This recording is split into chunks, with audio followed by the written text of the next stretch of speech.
Nous sommes dans le livre de Jean.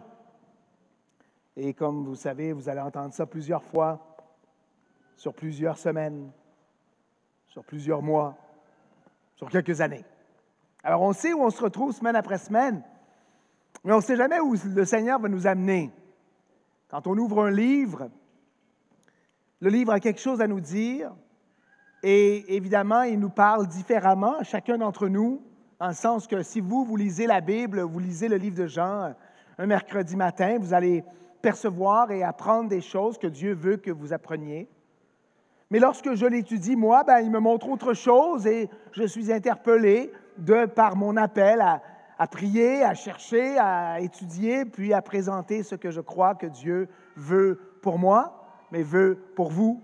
Et d'où cette notion du pasteur fermier qui prend la nourriture amenée dans l'étable et ramène ça aux brebis. Moi, je me nourris, j'essaie de vous nourrir et je prie que vous le soyez à la fin de cet enseignement. Et en parlant de nourriture, le titre de notre étude aujourd'hui, c'est « L'homme ne vivra pas de pain seulement, mais de toutes ses paroles ». L'homme ne vivra pas de pain seulement, mais de toutes ses paroles, dans Jean chapitre 4, versets 27b à 34. Alors, je voulais aller beaucoup plus vite, je voulais finir le chapitre 4, mais on est pris à regarder qu'à peu près 3-4 versets. Alors, merci de votre patience, mais embarquez, on a un voyage intéressant qui est devant nous. Je pense que vous allez apprendre des choses, peut-être que vous avez oubliées, comme je l'ai fait cette semaine. Seigneur, nous te donnons ce temps. Nous nous réorientons maintenant vers toi. La communion fraternelle a été belle, la louange a été puissante. Nous sommes mis au défi d'être en communion fraternelle, Seigneur, et d'apprendre à te connaître. Je prie que cet enseignement touche le cœur des femmes, des hommes, et que chacune et chacun puisse être impacté dans son appétit spirituel, dans sa faim, dans sa soif des choses éternelles, dans sa réjouissance de l'abondance que Dieu nous a donnée et que nous aimons tant. Mais si cette réjouissance est équilibrée, si Christ est au centre, elle est plus que permise, elle est encouragée, elle est bénie. C'est en ton nom, le nom de Christ, que nous prions. Amen. Jean chapitre 4. Jean chapitre 4, et on sait que c'est la femme au puits, Jésus, qui l'évangélise, qui lui parle de Dieu, et elle qui ouvre son cœur, confesse. Il parle évidemment de l'adoration et parle du fait que Christ est sauveur. Au verset 25, pour le contexte, la femme lui dit « Je sais que le Messie doit venir, celui qu'on appelle Christ. Quand il sera venu, il nous annoncera toutes choses. » Jésus lui dit « Je le suis, moi qui te parle. » Au verset 27, là-dessus, arrivèrent ses disciples qui furent étonnés de ce qu'il parlait avec une femme. Toutefois, aucun ne dit « Que demandes-tu » ou « De quoi parles-tu avec elle ?» Alors la femme, ayant laissé sa cruche, s'en alla dans la ville et dit aux gens « Venez voir un homme qui m'a dit « Tout ce que j'ai fait, ne serait-ce point le Christ ?» Ils sortirent de la ville et ils vinrent vers lui. Pendant ce temps, les disciples le pressaient de manger, disant « Rabbi, mange !» Mais il leur dit « J'ai à manger une nourriture que vous ne connaissez pas. » Les disciples se disaient donc les uns aux autres « Mais quelqu'un lui aurait-il amené à manger ?» Verset 34, Jésus leur dit « Ma nourriture est de faire la volonté de celui qui m'a envoyé et d'accomplir son œuvre. » D'accomplir son œuvre. Au verset 27, on a vu la semaine passée que les disciples reviennent. Jésus termine une conversation avec la femme et les disciples étaient étonnés de ce qu'il parlait avec une femme. Et nous avons parlé en profondeur de ce complémentarisme plutôt que ce égalitarisme auquel nous croyons, qui est biblique, c'est dans notre confession de foi. Et nous avons parlé en détail de la façon dont Dieu travaille à travers les hommes, à travers les femmes. C'est tout à fait différent, mais tout à fait complémentaire. Donc, il y a un étonnement de la part des disciples. Mais malgré l'étonnement de la part des disciples, ça nous dit au verset 27, « Toutefois, aucun dit « Que demandes-tu » Ou de quoi parles-tu avec elle?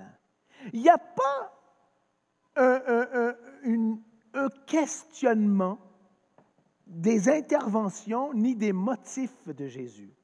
Il y a un étonnement par rapport à la femme et la communication d'un rabbin avec une femme, mais il ne doute pas de leur enseignant, de leur rabbin. Il ne questionne pas, mais qu'est-ce que tu as demandé à cette femme? Quels étaient tes motifs? Ça, ce n'est pas devant nous. Dans 1 Thessaloniciens, chapitre 5, versets 12 et 13. Nous vous prions, frères, d'avoir de la considération pour ceux qui travaillent parmi vous, qui vous dirigent dans le Seigneur et qui vous exhortent.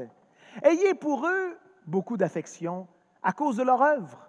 Soyez en paix entre vous.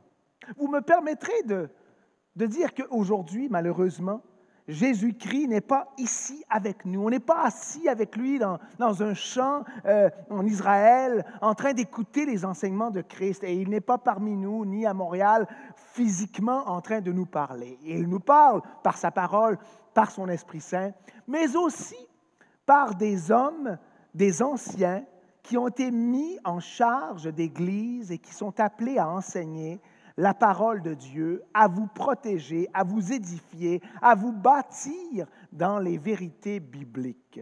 Et ici, comme nous voyons les disciples qui ne doutent pas des motifs ou même des questions qu'il a posées à la femme, on voit ici que le texte dans 1 Thessaloniciens nous dit d'avoir de la considération pour ceux qui travaillent parmi vous. Ayez beaucoup d'affection à cause de leur œuvre.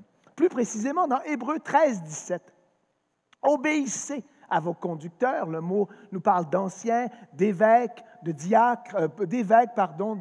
dirigeants d'Église. Et ayez pour eux de la déférence, car ils veillent sur vous, sur votre âme, devant en rendre compte. Qu'il en soit ainsi afin qu'ils le fassent avec joie et non en gémissant, ce qui ne vous serait d'aucun avantage. Dans les églises où il y a de la division, où il y a de la tension, où il y a du jugement et un doute constant qui flotte, les anciens, les leaders commencent à ne plus aimer leur œuvre. Ils se sentent constamment remis en question et on sent qu'on ne peut pas avancer, un peu comme dans une famille où le mari, leader spirituel, n'aurait pas la confiance de son épouse ou la confiance de ses enfants. Ah ouais? C'est où ça? Moi, je ne suis pas sûr. Et on parlait de ça à la classe des parents hier, il doit y avoir cette collaboration, oui, biblique, Éphésiens 5, avec leadership spirituel, avec soumission qui travaille pour faire avancer. Dans l'Église, c'est la même chose. Et ici, les disciples s'étonnent qu'ils parlent avec une femme, mais ne doutent pas et ne remettent pas en question leur Seigneur. Dans 1 Pierre, chapitre 5, versets 1 à 5, « Voici les exhortations que j'adresse aux anciens qui sont parmi vous, moi, ancien comme eux. » Pierre, évidemment, est un ancien dans l'Église, témoin des souffrances de Christ et participant de la gloire qui doit être manifestée. Paissez, faites nourrir, nourrissez le troupeau de Dieu qui est sous votre garde, non par contrainte, mais volontairement. Selon Dieu, non pour un gain sordide, mais avec dévouement. Non comme dominant sur ceux qui vous sont échus en partage, mais en étant les modèles du troupeau. Et lorsque le souverain pasteur paraîtra, vous obtiendrez la couronne incorruptible de la gloire. De même, vous qui êtes jeunes, soyez soumis aux anciens. Et tous, dans vos rapports mutuels, revêtez-vous d'humilité, car Dieu résiste aux orgueilleux, mais il fait grâce aux humbles. L'appel d'un ancien, on l'a vu la semaine passée, réservé à l'homme, est un travail très difficile, très exigeant et un travail qui amène un stress immense. Puisque, avant d'enseigner, on se dit, mais qu'est-ce que j'ai à dire? Pourquoi c'est moi qui parle? Est-ce que je dis des bêtises? Est-ce que j'amène au mauvais lieu les brebis que tu m'as données? Il y a une responsabilité qui fait trembler avant même d'enseigner. Chaque dimanche matin, je me remets en question, je remets en question ce que j'enseigne, je remets en question l'appel. Mais ensuite, je crois que Dieu guide les anciens mis de par le monde dans des églises où Christ est prôné, la Bible est enseignée. On nous dit que c'est une responsabilité extrêmement sérieuse qui doit être faite avec un cœur pur devant le Seigneur. Mais ça nous dit aussi dans le même texte que les brebis, comme disciple ici devrait ne pas remettre en question, devrait faire confiance, devrait finalement se soumettre à ceux qui sont anciens. Attention, je vous en prie, nous ne sommes pas dans une secte. Comprenez une chose, ce n'est pas une secte ici ou aucune autre église, que l'église soit très grande avec beaucoup de gens qui suivent les enseignements d'un tel ou un tel. Je ne sais pas, nommez-en un sur l'Internet où il y a des milliers de personnes qui sont là assis chaque semaine, plus des dizaines de milliers qui écoutent ça chaque semaine. Ce n'est pas des sectes. Nous n'avons pas de gourou. C'est aucunement basé sur l'homme et sa sagesse et son charisme. L'autorité de l'Ancien, mais écoutez-moi bien, l'autorité de l'Ancien ne lui vient que de la Bible. Ça ne lui vient que de la Bible. Son rapport à celle-ci doit être donc constamment évalué et testé.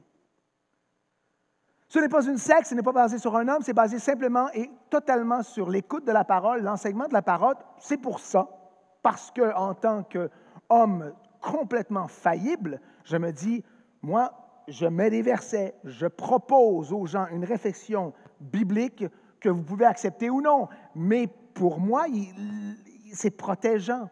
Personnellement, mais pour vous, puisque les versets vous parlent, ma voix devient secondaire. D'ailleurs, quand vous regardez les enseignements sur YouTube, ce que j'aime bien, c'est que ma petite binette, elle est là très peu. Tu vois beaucoup les versets en noir sur blanc, et c'est ça finalement, ça c'est puissant. Les gens sont obligés et invités à lire la Bible.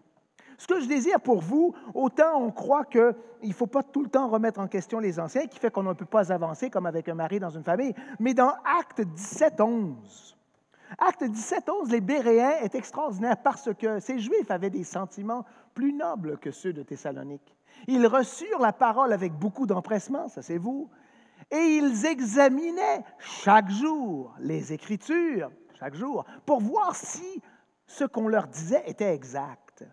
C'était des hommes et des femmes qui se disaient, attends une minute, j'entends ça, c'est intéressant, mais je vais voir dans la Bible si c'est vrai. Moi-même, je vais aller regarder dans les Écritures si l'enseignement est vrai ici, mais toute la semaine, vous êtes exposé à plein de choses théologiques et bibliques. Est-ce que c'est dans la Bible, dans son contexte équilibré?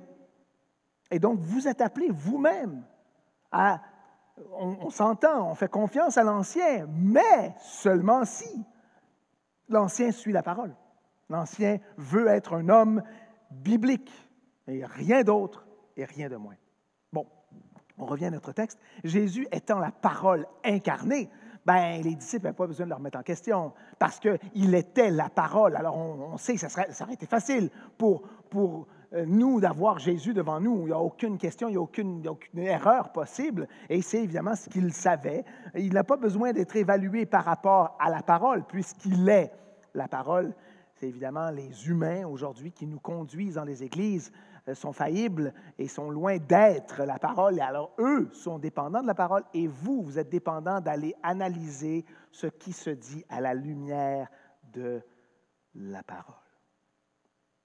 On continue. Au verset 31, pendant ce temps, les disciples le pressaient de manger, disant « Rabbi, mange ». Alors, il termine ce temps d'évangélisation, de remise en question de cette femme, de l'amener à la confession. Et là, les disciples reviennent, sont étonnés qu'il parle avec. On sent que les disciples sont comme dans la chair. Hey, wow, il y a une femme ici, il faut manger. Là. Il fait chaud, c'est midi ou à peu près. Et on a faim. On pense que notre maître, notre leader, notre rabbin a faim. Alors, ils insistent dans une logique semi-mondaine. Mange, il faut manger. Regardez Jésus, regardez sa réponse. Mais extrêmement étonnante. Et ça va être le cœur de notre enseignement aujourd'hui. Ils l'invitent à manger et Jésus leur dit « Ah, merci, j'ai faim, mangeons et parlons ». Pourtant, Jésus, à d'autres moments, mangera du poisson. À d'autres moments, lorsqu'il sera dans le désert, aura faim. Il y a des moments où Jésus, tout à fait humain, a faim. Mais ici, ce n'est pas ce qu'il dit. Parce qu'il sent peut-être que les disciples sont dans la chair. Et il dit « J'ai à manger une nourriture que vous ne connaissez pas. J'ai à manger une nourriture que vous ne connaissez pas. » La bouffe. Nous sommes, plusieurs d'entre nous, de culture européenne peut-être, peut-être que certains d'entre vous, chacun de vos pays a des emphases intenses sur la nourriture. Et c'est merveilleux. On aime la nourriture de partout dans le monde et qu'on aime la bouffe. Et on dit qu'actuellement sur la planète, à peu près, il y aurait 1/3 de la planète qui est trop grasse, qui fait de l'embonpoint, pardon. 1/3, on nous dit environ. 1/3 de la planète qui meurt de faim. On nous dit dans une pauvreté abjecte, 1/3. Hein, 2,2 milliards, quelque chose, 2,5 milliards, je ne sais pas, les chiffres ne sont pas clairs. Mais il y a toute une partie entre les deux.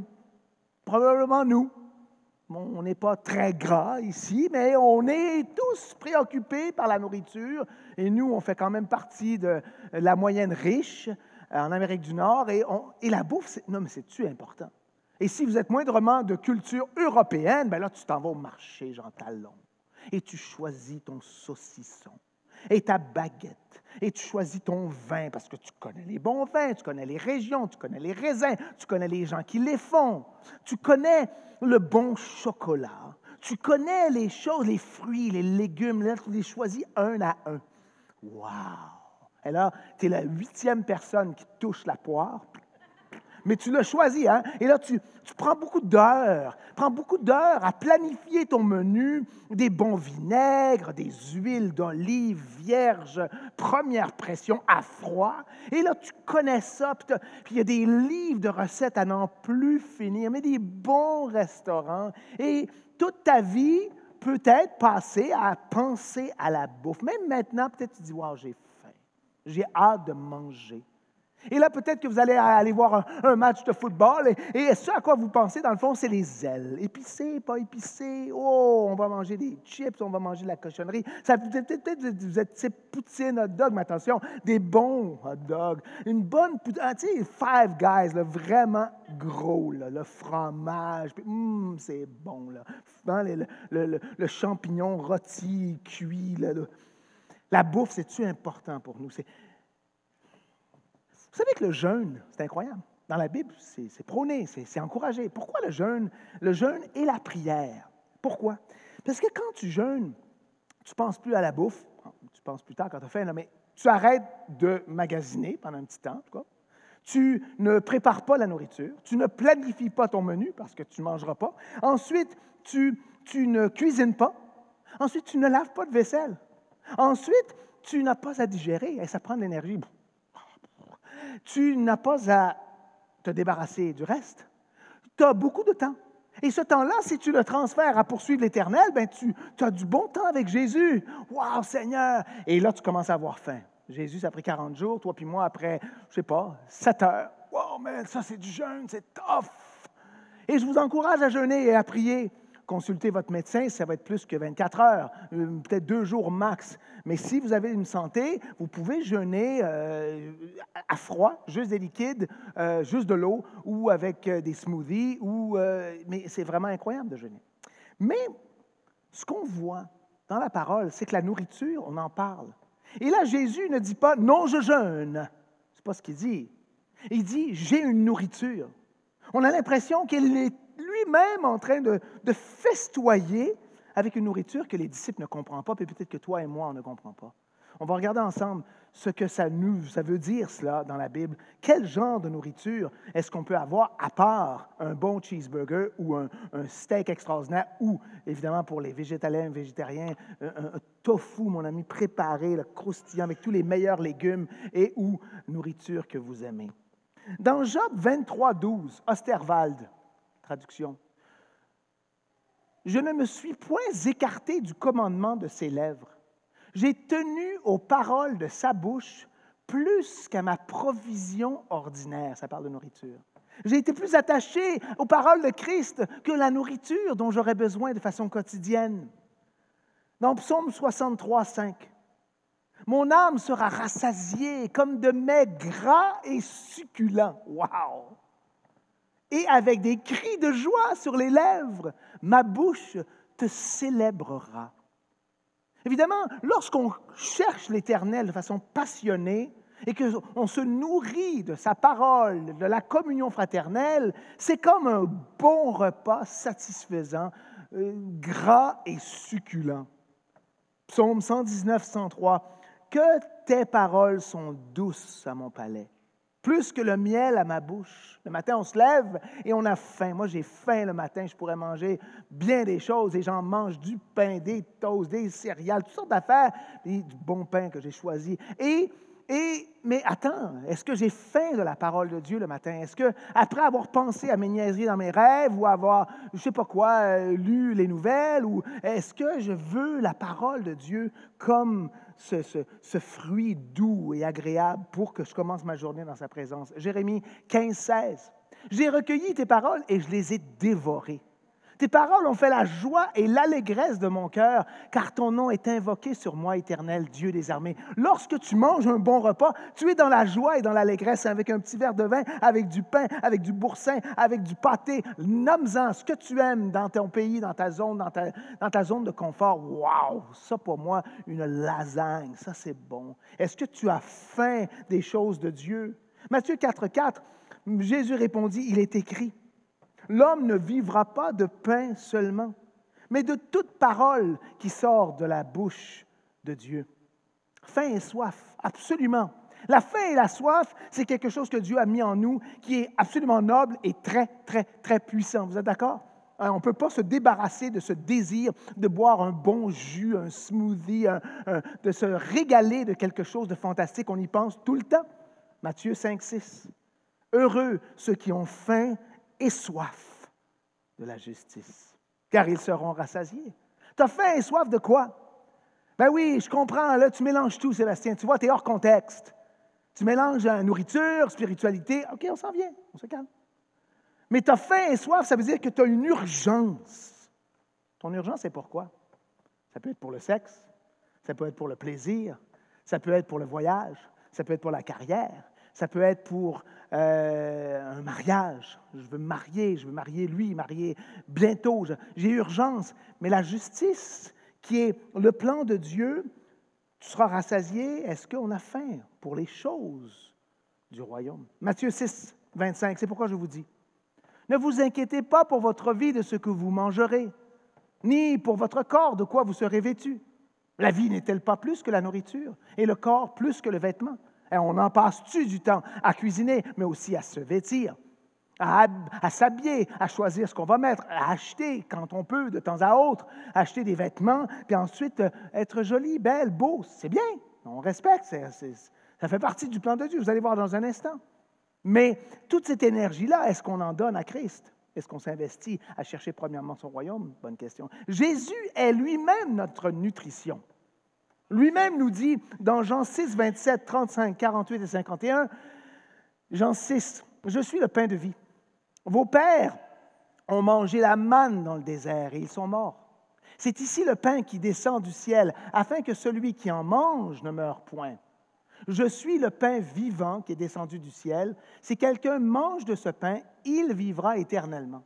Et le pain que je donnerai, c'est ma chair que je donnerai pour la vie du monde. » Beau, non? Et évidemment, ça fait partie de cette réflexion par rapport à la communion. Lorsque tu prends cela en mémoire de lui, ça fait partie de saisir que lorsqu'il t'habite, tu es satisfait, tu es repu, et ce pour l'éternité. Aucun bon repas, même au pied de cochon, restaurant fameux de Montréal, même dans les grands endroits triple étoilés Michelin, tu vas toujours avoir faim le lendemain, à peu près. Alors là, il y a un problème. Ça coûte cher. Avec Christ, c'est une fois pour toutes, on le voit bientôt. Tu te nourris en lui, tu es satisfait, tu es repu. Encore une fois, ça ne veut pas dire que je n'ai pas faim. Un bon point. On va voir ça dans un instant. Alors, on vient de dire que Jésus lui-même est notre nourriture, d'accord? Lui nous donne tout ce qu'on a besoin pour la vie et la piété, à travers sa parole. Il est nourriture. D'ailleurs, dans l'Apocalypse 2, 17a, que celui qui a des oreilles entende ce que l'Esprit dit aux églises. À celui qui vaincra, je donnerai de la manne cachée. Oh! Dans ton salut, lorsque tu marches avec le Seigneur, ça nous dit que tu seras nourri d'une manne. La manne, c'est ce qui a été donné aux enfants d'Israël dans le passé. Ça te permettra d'être nourri au quotidien et que celle-ci, en quelque part, pour celui, celle qui ne vainc pas, celui qui n'avance pas dans sa foi jusqu'au bout, ne reçoit pas cette manne cachée. Le petit document est parti tout seul. Alléluia! All right. Alors, vous devez être conquérant, ou vous devez vaincre. Alors, on voit que la nourriture dont Jésus nous parle, que vous ne connaissez pas, pourrait-elle être cette satisfaction, cet appétit pour les choses de Dieu, pour sa parole, pour être avec le peuple de Dieu? Est-ce que c'est possible? Ne vous méprenez pas. On se calme. Ni Jésus, ni le Père, dans l'Ancien Testament, ni moi, en toute humilité, je vous dis qu'il ne faut pas manger, jeûner, à la vie complète. Et lorsqu'on mourra, parce qu'on aura tellement eu faim, on sera tous au paradis. Mais non. Hein? Ne mangez plus, soyez ascètes. Mangez que, je ne sais pas quoi, des sauterelles et du miel. Mais non. La nourriture réelle, une bonne bouffe nutritive, satisfaisante, délicieuse, est importante. C'est une bénédiction de Dieu, nous dit la Bible. Donc la bonne chair, qu'on pourrait dire dans notre langage français, ça vient de Dieu. Genèse 1,23. Genèse 1,23. Et Dieu dit, « Voici, je vous donne toute herbe portant de la semence et qui est à la surface de toute la terre, et tout arbre ayant en lui du fruit d'arbre et portant de la semence. Ce sera votre nourriture. » Regarde, Dieu te donne tous les légumes, les fruits, les herbes, tout ce qui est dans le jardin d'Éden. Preuve, excusez-moi, que vous devriez être végétalien ou végétarien. Le texte est là, non? Mais attendez. Et quelqu'un est venu me voir, évidemment, il a raison. Suite à la chute, il y a eu un petit changement. Les animaux sont mis à mort pour cacher Adam et Ève dans leur nudité, mais aussi, dans Genèse chapitre 9, verset 3, « Tout ce qui se meut et qui a vie vous servira de nourriture. Je vous donne tout cela comme l'herbe verte. » Donc, il est clair que l'herbe verte était, oui, avant le péché, la viande après le péché, mais Dieu ici ne fait pas cette différence, ne dit pas parce que vous avez péché et vous devriez ne plus pécher et revenir dans un jardin d'Éden, vous ne devriez pas, mais non, il dit, écoute, maintenant, je vous donne et viande et herbe en abondance. Voilà ce que je vous offre. Donc, mes chers amis végétariens, végétaliens, je vous respecte, je suis avec vous, vous pouvez prendre ce choix-là absolument, pour des raisons de santé, des raisons éthiques, des raisons politiques. Mais tu ne peux pas imposer les Écritures sur ce choix-là. Tu ne peux pas l'imposer aux autres pour des raisons spirituelles. Tu ne peux pas te défendre par la Bible, et même cet argument post- et pré-péché ne tient pas la route. Donc, celui qui décide d'être végétalien ou végétarien doit réfléchir, et on va réfléchir à ça nous-mêmes, sur la source de ce choix et les conséquences face à la totalité de la bénédiction que Dieu nous offre. Dieu nous offre une bénédiction totale, qui est la nourriture, dans toute son ampleur, dans toute son internationalité extraordinaire. Au Brésil, on ne mange pas d'avocat. Sur la terre du père de mon épouse, il y a un avocadier, je ne sais pas si ça s'appelle comme ça, avec des milliers d'avocats. Ils sont tous par terre, tous en train de pourrir. Ce même avocat, au Mexique, a une valeur incommensurable. Et pour nous, les avocats, on les paye 2,50 $ chaque. Alors, tu comprends, on est dans cette espèce de paradigme que la nourriture peut avoir une valeur pour un, avoir zéro valeur pour d'autres, et c'est un cadeau de Dieu. Dans l'Exode 16, 11 à 12, pour revenir à cette question sur la nourriture et sur la viande, l'Éternel s'adressa à Moïse. Et dit, j'ai entendu les murmures des enfants d'Israël. Dis-leur, entre les 2 soirs, vous mangerez de la viande, et au matin, vous vous rassasierez de pain, et vous saurez que je suis l'Éternel, votre Dieu. Dieu sait que, et d'ailleurs, c'est intéressant, le sacrifice qui se faisait à Jérusalem, c'était de la viande qui était sacrifiée à Dieu. Et cette odeur s'élevait, nous dit-on, par les savants et les historiens du temps, partout à Jérusalem. C'était une odeur de barbecue incroyable. Et on sait que cette odeur est extrêmement puissante dans les narines de l'homme, de la femme, peut-être surtout de l'homme, qu'on aime la viande. L'abondance de nourriture et breuvage, on s'éloigne du végétarianisme ici, et on réfléchit sur le cadeau qu'est la bouffe. Donc, quand Jésus dit « Je me nourris d'une nourriture que vous ne connaissez pas », il ne nous dit pas de ne pas manger de bonne nourriture, puisque partout dans la Bible, on nous parle d'être satisfait dans la nourriture que Dieu nous a donnée. Il faut juste le mettre en perspective. Dans l'Ecclésiaste 2, 24, 3, 13, 5, 17, 8, 15 et 9, 7, regardez bien, en rafale. Il n'y a de bonheur pour l'homme qu'à manger et à boire, et à faire jouir son âme du bien-être au milieu de son travail. C'est l'homme le plus sage de tous les temps, Salomon, qui écrit cela dans l'Ecclésiaste. Mais j'ai vu aussi que cela vient de la main de Dieu, c'est un cadeau de Dieu. Verset 13, « Mais que si un homme mange et boit et jouit du bien-être au milieu de tout son travail, c'est là un don de Dieu. » 5, 17 et 18, ça nous dit, ou 18 ici, « Voici ce que j'ai vu, c'est pour l'homme une bonne chose et belle de manger et de boire, et de jouir du bien-être au milieu de tout le travail qu'il fait sous le soleil, pendant le nombre des jours de vie que Dieu lui a donné, car c'est là sa part. » Verset 19, « Mais si Dieu a donné à un homme des richesses et des biens, s'il l'a rendu maître d'en manger, et c'est ça, et évidemment, manger, ça coûte cher. Vous savez, ça coûte de plus en plus cher. Si tu as des sous et tu as faim, bien, tu peux avoir des belles choses à manger, d'en prendre sa part et de se réjouir au milieu de son travail. C'est là un don de Dieu. J'ai donc loué la joie, parce qu'il n'y a de bonheur pour l'homme sous le soleil qu'à manger et à boire et à se réjouir. C'est là ce qui doit l'accompagner au milieu de son travail, pendant les jours de vie que Dieu lui donne sous le soleil. Et finalement, 9-7, va, mange avec joie ton pain et bois gaiement ton vin, car dès longtemps, Dieu prend plaisir à ce que tu fais. C'est beau, non? Dieu sait qu'on aime. Dieu sait qu'on se réjouit de ce repas, de ce verre de breuvage qu'on aime. Ça fait partie du cadeau de Dieu. Et parce qu'on peut travailler, parce qu'on peut gagner nos sous et manger, et évidemment, dans les lieux où il y a les famines, ce n'est pas parce que les gens ne peuvent pas travailler, c'est que tout le système du monde est tellement corrompu qu'en quelque part, on ne peut plus distribuer les bontés partout dans le monde. Et ça, on sait que c'est un autre enseignement de notre monde exploiteur. La plupart d'entre nous, on essaie de ne pas être ceux-là, on essaie d'être généreux, de partager, et on est conscient que si on mange, c'est une grâce de Dieu, c'est un cadeau. C'est pour ça qu'on remercie Dieu avant de manger.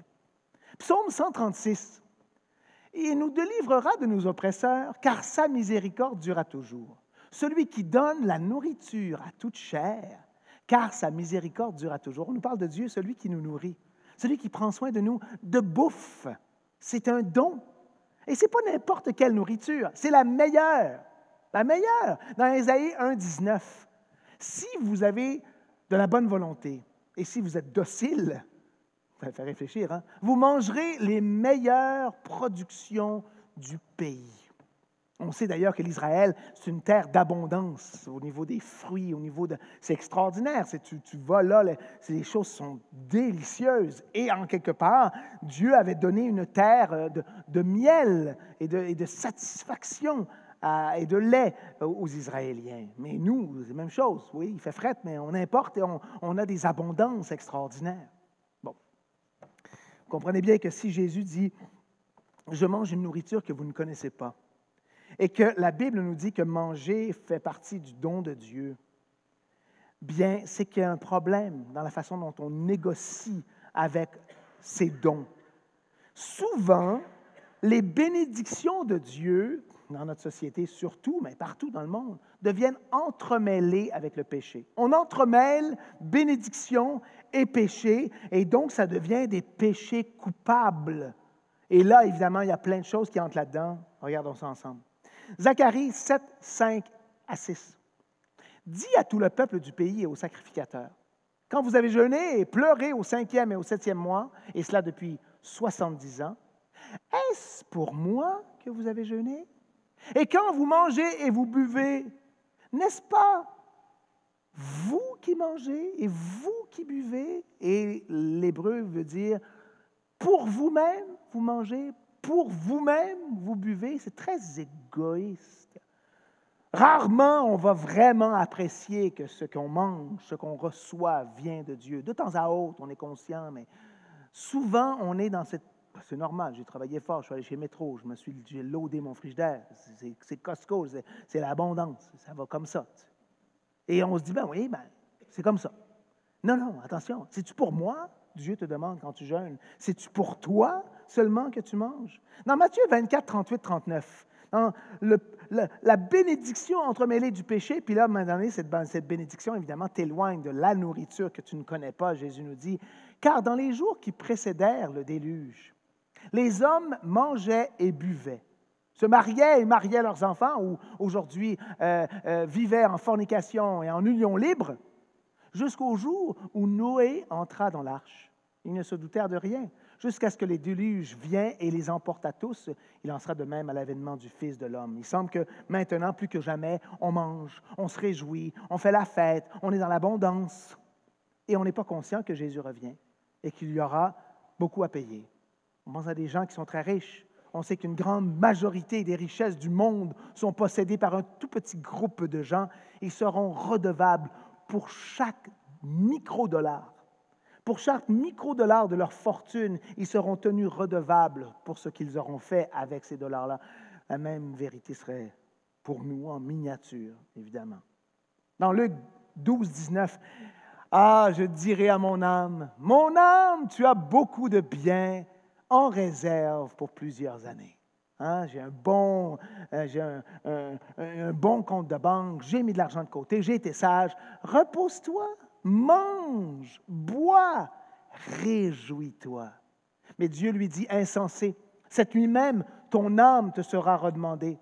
Et ce que tu as préparé, pour qui cela sera-t-il? » Alors évidemment, si tu as toutes ces bénédictions-là, et plusieurs d'entre nous, on vit dans une certaine abondance, relative bien sûr, c'est pour qui? On prépare cela pour qui? Et est-ce qu'on se dit, « Ah, je suis bien repu, je peux me reposer », sans être conscient de l'urgence, sans être conscient du retour imminent de Christ? Luc 12, 45, 46. Mais ce serviteur, ça va plus loin, dit en lui-même, « Mon maître tarde à venir. » Car c'est intense. Et s'il se met à battre les serviteurs et les servantes, à manger, à boire et à s'enivrer, hein, le 4e verre de vin, agréable, non? C'est là que ça commence à être bon. Hein? Le maître de ce serviteur viendra le jour où il ne s'y attend pas, et à l'heure, s'il ne connaît pas, il le mettra en pièces et lui donnera sa part avec les infidèles. En attendant le retour de Christ, comment vis-tu? Comment vis-tu les festins? Comment vis-tu les temps de réjouissance, les temps de fête? Manger, boire, se divertir. Est-ce une idolâtrie? C'est ça la question que Jésus nous pose. 1 Corinthiens 6, 12, 13, 8, 8, 17, 15, 32.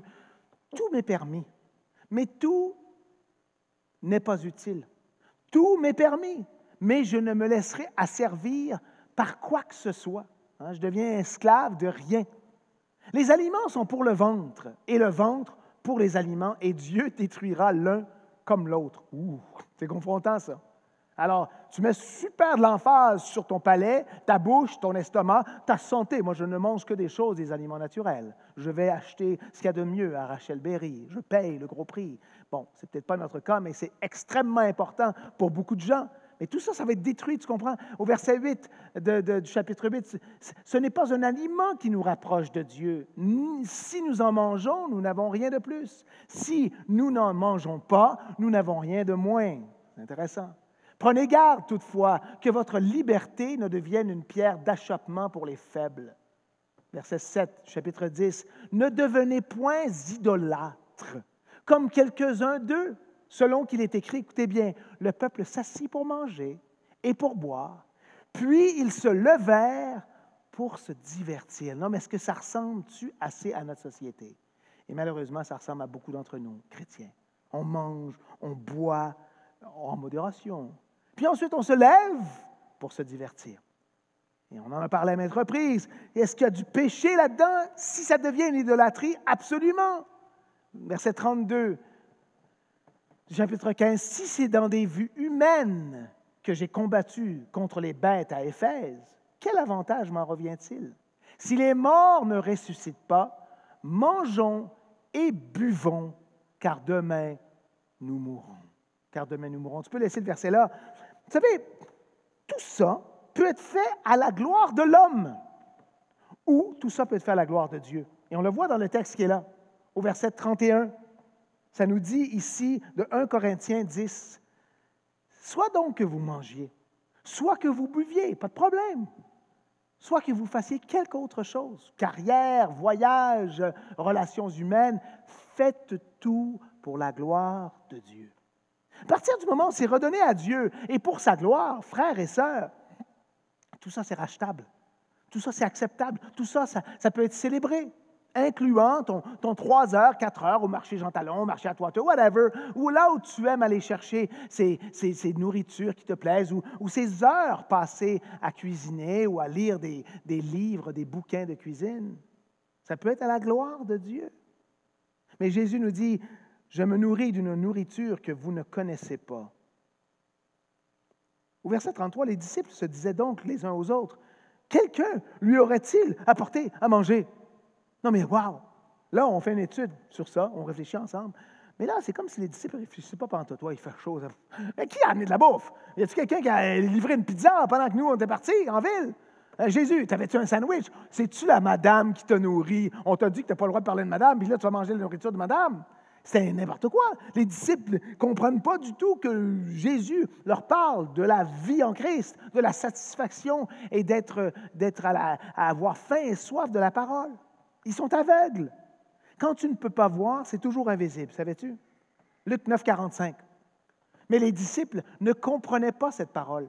Elle était voilée pour eux, afin qu'ils n'en eussent pas le sens, et ils craignaient de l'interroger à ce sujet. À un autre moment, ils ne comprennent pas plus. Je ne comprends pas. Ils viennent de passer tout ce temps-là. Ça ressemble à nous.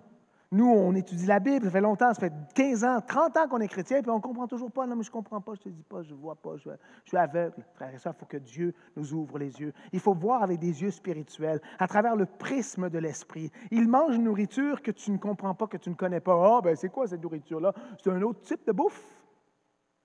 C'est une... keto, nourriture, je ne sais pas quoi, tu as une diète spéciale? 1 Corinthiens 2, 12, 14. Or, nous n'avons pas reçu l'esprit du monde, mais l'esprit qui vient de Dieu, ça c'est nous les chrétiens, afin que nous connaissions les choses que Dieu nous a données par sa grâce. Les disciples auraient dû comprendre. Et nous en parlons, non avec des discours qu'enseigne la sagesse humaine, mais avec ceux qu'enseigne l'esprit, employant un langage spirituel pour les choses spirituelles. Mais l'homme animal ne reçoit pas les choses de l'Esprit de Dieu, car elles sont une folie pour lui. Et il ne peut les connaître parce que c'est spirituellement qu'on en juge. Le non-croyant ne comprend pas, il ne saisit pas, il ne voit pas. Mais parfois, les chrétiens, on n'est pas tellement mieux. On est un peu aveuglés, on est un peu gazés, on est un peu en train de digérer. On ne voit plus. On est endormi, on trouve ça, ouais, OK, c'est bon, on passe à autre chose. Frères et sœurs, il faut être allumé. Il faut comprendre quand Jésus dit « Je me nourris d'une nourriture que tu ne connais pas. » Je veux la connaître, cette nourriture-là. Elle est où? J'en veux. J'ai faim et soif. Moi, je veux ce que tu m'offres, Jésus. Pas ce que le monde m'offre, pas ce que ma pensée m'offre, pas ce que la théologie humaine m'offre. Mais ce que toi, Jésus, tu as. Verset 34. Jésus leur dit « Ma nourriture, il est doux, il explique, ma nourriture, les gars, on pourrait rajouter. Ma nourriture est de faire la volonté de celui qui m'a envoyé et d'accomplir son œuvre. » Ah, là, Jésus rend ça très clair. Et on va voir la semaine prochaine cette volonté-là pour nous. Mais avant tout, il parle de sa nourriture. Il ne dit pas ta nourriture. Ma nourriture est de faire la volonté de celui qui m'a envoyé et d'accomplir son œuvre. Jésus se régale d'obéissance. Jésus est un homme avec un seul et unique but, faire la volonté de son Père. Et ça, pour lui, ça le satisfait comme un festin de mariage italien. Un souper de cabane à sucre infini. Jésus est repu dans la satisfaction et l'obéissance à la volonté de son Père. Faire la volonté du Père, se satisfaire de cela. Psaume 48. Je veux faire ta volonté, mon Dieu, et ta loi est au fond de mon cœur. En anglais, j'aime bien « I delight to do your will ». Oh, moi! C'est savoureux, satisfaisant. Luc 22, 41, 42. Puis il s'éloigna d'eux à la distance d'environ un jet de pierre, et s'étant mis à genoux, il pria, disant, « Père, si tu voulais éloigner de moi cette coupe, toutefois, que ma volonté ne se fasse pas, mais la tienne. » On sait que la coupe, c'est la coupe de la rage, de la colère de Dieu, mais il y a quand même un élément de boire, de vin, il y a un élément de se satisfaire de la volonté de Dieu. C'est cette coupe. Et là, il y a une bonne coupe, une mauvaise coupe, une coupe de colère et une coupe de joie. Jean 6, 38. « Car je suis descendu du ciel pour faire non ma volonté, mais la volonté de celui qui m'a envoyé. » C'est clair. Je vais faire la volonté de celui qui m'a envoyé. Agir sur l'ordre, sans résistance. On voit Jésus obéissant, alors que nous, souvent, on est sauvages. Jean 14, 31a. « Mais enfin, que le monde sache que j'aime le Père et que j'agis selon l'ordre que le Père m'a donné. » Écoute, Jésus, Dieu dans la chair, agit selon l'ordre. Toi et moi, résistants. Souvent, on n'agit pas, on ne veut pas, on est en résistance, en désobéissance, mais Jésus nous montre le chemin de l'acceptation de la volonté du Père. Garder et demeurer, c'est le modèle que Jésus nous donne dans Jean 15, 10. « Si vous gardez mes commandements, vous demeurerez dans mon amour. De même que j'ai gardé les commandements de mon Père et que je demeure dans son amour. » Jésus garde et demeure. Et il satisfait la volonté du Père, c'est sa nourriture, sa faim la plus profonde, sa drive, hein, son feu intérieur l'amène à l'obéissance au Père. Alors c'est quoi? C'est quoi la volonté du Père? On l'a vu, c'est de garder les commandements du Père, c'est de faire sa volonté. Mais c'est quoi cette volonté-là? Ésaïe 61, 1 et 2, qui est repris évidemment dans le Nouveau Testament lorsque Jésus lit dans la synagogue, « L'Esprit du Seigneur l'Éternel est sur moi. L'Éternel m'a oint pour porter de bonnes nouvelles aux malheureux. » La volonté de Dieu pour Jésus-Christ, porter de bonnes nouvelles aux malheureux. Il m'a envoyé pour guérir ceux qui ont le cœur brisé, pour proclamer aux captifs la liberté et aux prisonniers la délivrance, pour publier une année de grâce de l'Éternel et un jour de vengeance de notre Dieu pour consoler tous les affligés. C'est ça la volonté de Dieu pour Jésus. Et nous verrons la semaine prochaine, est-ce que cela pourrait en partie faire partie de la volonté de Dieu pour nous dans cette nourriture qu'il veut que nous gavions de. Phrase bancale. Hein, il veut qu'on ait faim de la volonté de Dieu pour nous. Mais Jésus, lui, il l'a fait. Et il nous trace le chemin. C'est quoi la volonté du Père pour Jésus? Luc 15, 3 à 7. Mais il leur dit cette parabole. Quel homme d'entre vous, s'il a 100 brebis et qu'il en perd une, ne laisse les 99 autres dans le désert pour aller après celle qui a perdu, jusqu'à ce qu'il la retrouve. Lorsqu'il l'a retrouvée, il la met avec joie sur ses épaules. Et de retour à la maison, il appelle ses amis et ses voisins et leur dit, « Réjouissez-vous avec moi, car j'ai retrouvé ma brebis qui était perdue. » De même, je vous le dis, il y aura plus de joie dans le ciel pour un seul pécheur qui se repent que pour 99 justes qui n'ont pas besoin de repentance. L'appel de Jésus d'obéir à la volonté de Dieu, sa satisfaction par la faim, la soif de l'obéissance à la volonté du Père, c'est d'aller chercher la brebis perdue, c'est d'aller chercher toi. Chacun d'entre nous étions brebis perdues. Et nous avons été sauvés car nous étions sur le bord du précipice, assez conscients, éveillés, choisis, élus, mais responsifs, disponible à réagir à l'appel de Dieu dans notre vie, et Christ est venu nous a sauvés. Et ça, c'est son appel. On voit la semaine prochaine, est-ce que c'est le vôtre? Est-ce que vous-même, vous devriez aller après les brebis québécoises de votre pays, de ce lieu, de nos villes, de vos écoles, de vos familles? Est-ce que c'est la volonté de Dieu pour vous comme ce l'est pour Jésus? La clarté cristalline de la volonté du Père pour Jésus, on la voit dans Luc 19, 10. « Car le Fils de l'homme est venu chercher et sauver ce qui était perdu. » Alors Jésus se satisfaisait de cette volonté-là. C'était sa drive, c'était son appétit et sa soif de chaque instant. D'ailleurs, si on regarde Jean 6, 38, qu'on a vu tout à l'heure, mais dans son contexte très important, Regardez ce que ça dit, pour la volonté du Père pour Jésus.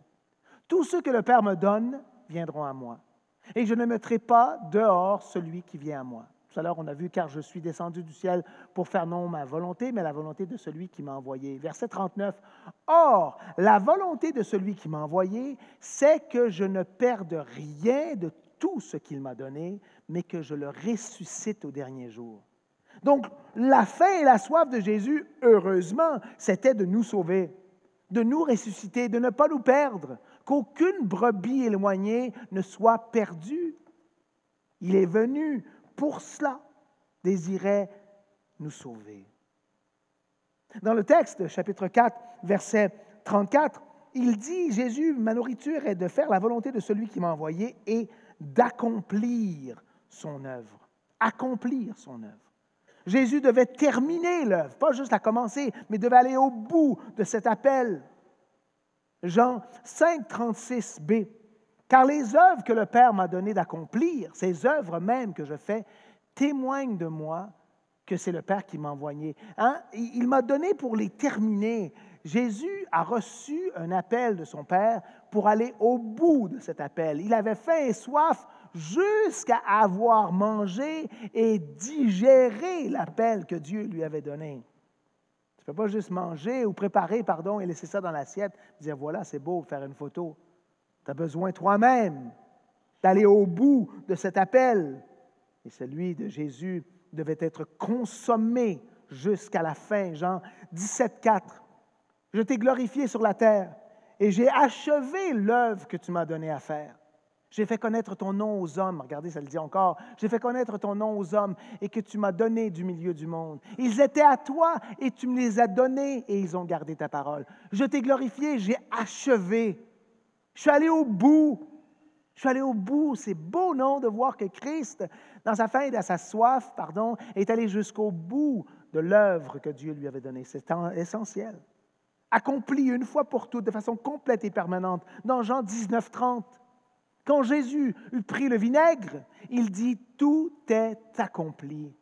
Et en baissant la tête, il rendit l'esprit. La nourriture de Jésus, c'est de faire la volonté de celui qui l'a envoyé et d'accomplir son œuvre. Il l'a accompli sur la croix pour tes péchés. As-tu accepté ce sacrifice? As-tu mangé et bu du sacrifice de Christ sur la croix pour tes péchés? Lui a fait la volonté du Père jusqu'au bout. Toi, fais-tu la tienne? Fais-tu la sienne pour toi, Hébreux 10, 11 et 12. Étant dit que tout sacrificateur fait chaque jour le service et offre souvent les mêmes sacrifices, on a dit que c'était cette viande qui était sacrifiée, ces animaux qui étaient tués, souvent les mêmes sacrifices qui ne peuvent jamais ôter les péchés. Lui, après avoir offert un seul sacrifice pour les péchés, s'est assis pour toujours à la droite de Dieu. Tu peux t'asseoir, tu peux te reposer une fois que tu auras accompli la volonté de Dieu pour ta vie, comme Christ lui-même. Frères et sœurs, on termine en disant ceci à notre tour. La semaine prochaine, on va lire ce que Jésus nous dit suite à cela. Il parle spécifiquement aux disciples quelle volonté et quelle expression de cette volonté, quelle nourriture les disciples devraient prendre. Dans Hébreux 12, 2. Nous donc aussi, puisque nous sommes environnés d'une si grande nuée de témoins, depuis 2000 ans, depuis 10 000 ans, les gens qui suivent Yahweh, qui aiment Jésus, c'est une grande nuée de témoins. Nous rejetons tout fardeau. On a vu les péchés tout à l'heure de l'idolâtrie, de la nourriture, du plaisir, et le péché qui nous enveloppe si facilement. Et nous courons avec persévérance dans la carrière qui nous est ouverte. C'est déjà, cette volonté-là est propulsée, elle est montrée par Christ, ayant les regards sur Jésus, qui est peut-être devant nous en train de courir, le chef et le consommateur de la foi, qui en vue de la joie qui lui était réservée, a souffert la croix.